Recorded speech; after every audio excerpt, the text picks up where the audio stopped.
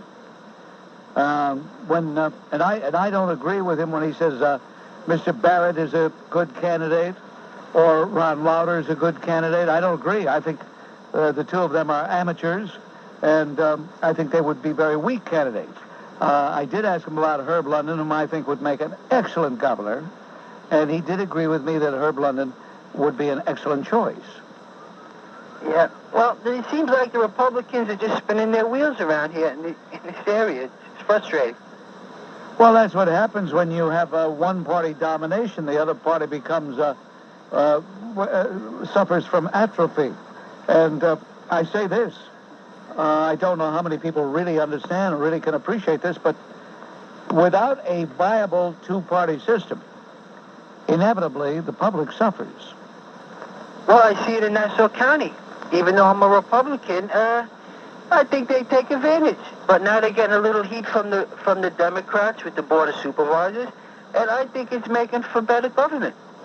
Well, what you ought to do is move into New York City and try to balance the scales in New York City. Rick, on WABC, here's John checking in. Hello, John. Hello, Bob. Haven't talked to you in a while, and before I make my short comment, I'd like to wish you a good trip. My interest went up when that fella David from Englewood, was it, when he called? Yes. Very interesting, because I had felt the same way myself that, I read, when I was back in college, I read the autobiography of Malcom X,